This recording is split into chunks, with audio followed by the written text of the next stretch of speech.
Hello everyone and welcome back. This is another video made by me, Solid State SR71, bringing you a bit of MLB 12 the show. I'm going to be showing you guys and giving you guys a little bit of an insight on my thoughts on the game, and this is going to have a bit of PS3 footage and a bit of Vita footage at the end, so make sure you guys stay tuned. I'm going to make sure to no, I'm not going to add an annotation because what I have to say at the start is pretty important. So I'm going to start off by nailing out some channel stuff before I get into this game. First of all, I want to say that I made a Twitter account a little while ago with this name, bearing this name, in case I would ever use it, and I found the time to use it because I've been trying to get a hold of you guys for the last couple of days, try and find out whether you wanted to see this or Tales of Graces, and I decided to post up this footage. But I'm going to post up Tales of Graces at the end of the week. Anyways, long story short, if you guys have any time, if you guys have a Twitter account, make sure you head on over to twitter.com/SolidStateSR71. Follow me and write to me over there. I'm going to be checking it actively and would like to hear from you guys. That being said, I also want to go through a little bit of my upload schedule, or what I hope to be my upload schedule. So I'm aiming for every Friday or Saturday, because most of the time I don't have to work, with the exception of last week, which would explain why I didn't make a video until today. I kind of had to work an extra shift last week, didn't have the time. Now I have the time, so I'm doing it. Basically, I'm going to be aiming for every Friday to upload a video. For now, of course, while this is still a hobby of mine, as my channel grows, hopefully I may be able to upload more often if I can turn this into a job. That would be nice. It's a dream. It's a long-lived dream. To replace the two jobs that I work now.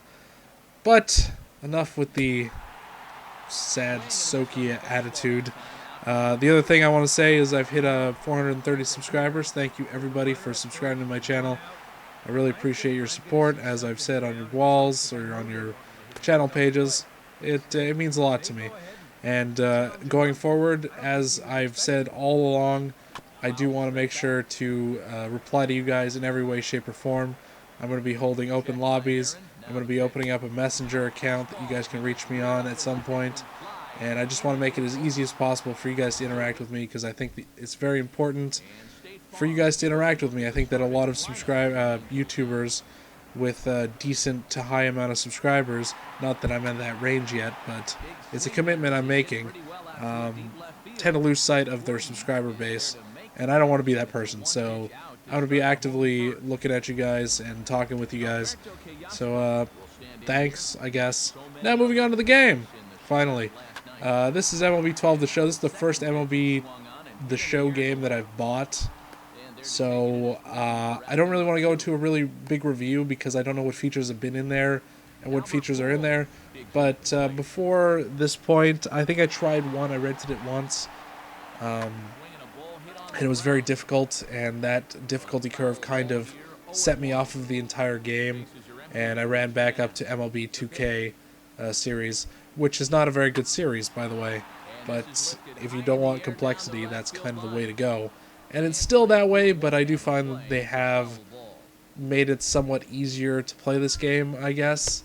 I haven't had as much trouble figuring out this game as I usually do. The two main modes that I've played so far are Franchise and Road to the Show mode. Road to the Show is basically like your single-player kind of build up from the little leagues to the big leagues and make yourself a big shot, basically, with a created character.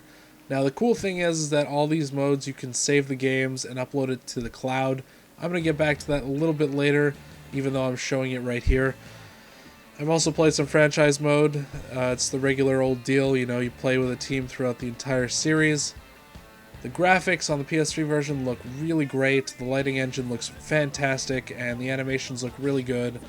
And other than a few, you know, minor hiccups, minor annoyances, if you will, with the menus, overall the presentation is just stellar. This game is a good looking game. It holds a steady frame rate. I believe it runs at 60 frames a second, and it looks real good. Now we're going to move on to the Vita version real quick. Just real quick, right now I'm showing you guys the upload to the cloud feature, which is a feature that is in MLB 12, which will let you save your PS3 games onto the cloud and then download it on your Vita, letting you pick up where you left off on your Vita. So you got that cross game play sort of thing. The cloud will only hold up to one save per game mode, so you have to make sure that you keep that in mind. You can't have multiple franchises or multiple Road to the Show characters on the cloud.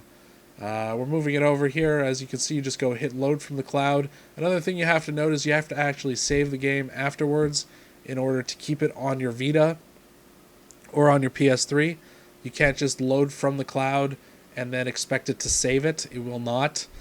So as you can see there, it says what day you saved it on, what day you uploaded it on, sorry, and what the franchise mode is. And if you were doing the Road to the Show, it would show you which character you have. It's a real nice feature, but the big flaw with this feature happens to be the fact that you can't save during gameplay. So you can't save in the middle of a game. So if you're like the bottom of the fifth and you have to really go, you have to go elsewhere, you can't save it mid-game and then pick it up on your Vita in mid-game, which I really hope they fix in MLB 13, and I really hope that they fix as far as a feature goes in the future. Hopefully this isn't a big thing where you have to save in the menus, because that's my big complaint with the way the entire cross-platform thing works. Luckily, the Vita version is pretty awesome. It looks really good. Again, the frame rate is pretty sturdy. I believe that it's running at 30, and there's definitely some compromises as far as graphics go. This is not the PS3 version and will never be mistaken for the PS3 version. That being said, it has all the game modes from the PS3 version, and it has all the functionality of the PS3 version in a handheld. So you have Road to the Show mode where you could play up to big leagues and all that good stuff that you expect from the consoles on the Vita. That being said, also, now that we're talking about graphics, or we were talking about graphics, the presentation has taken a big hit here. You see a lot less flashy graphics. You see a lot less like 360s around your characters showing off the animation. A lot of that's gone in this game, and it's definitely noticeable when you compare it side by side. So, but the gameplay, it uses the touchscreen for pitching. You can touch the screen where you want to pitch. The pitching's not very accurate in this game, depending on stats and what type of pitching mode you're using. But you definitely want to use the touchscreen because the thumbsticks are really hard to use. All in all, it's a decent port. It really depends. It's all up to you in this game, whether you want to pick up the PS3 or the PS Vita version. It depends on whether you sit at home and you play on your console for 6 hours a day, or if you're away in a car or in the bus or on the plane. I wouldn't suggest picking up both, but I would suggest picking up the version that's right for you. If you are a trophy whore, there are two sets of trophies. The Vita version and the PS3 version are both different trophy lists. So if that's a thing, that's a thing. So thank you guys for watching. As always, I really appreciate your support. It makes me happy inside to see all the beautiful comments that I get every day. And it's great to see the subscribers that I'm getting, and it's just, this sort of success is unheard of for me, and it's great. So make sure that you guys follow me on Twitter if you guys have not. It'd be great to hear from you guys in a more direct sense, rather than having to reply to comments or messages, which I do as well, but I feel like it's easier to get a hold of you guys on Twitter. It's easier to get a hold of me on Twitter. Do it if you have time. If you have time, also, can you like the video? If you did like it, if you disliked it, definitely don't be afraid to hit the dislike button. And subscribe to my channel for more videos like this one. Again, thank you guys for watching, and I'll see you guys later.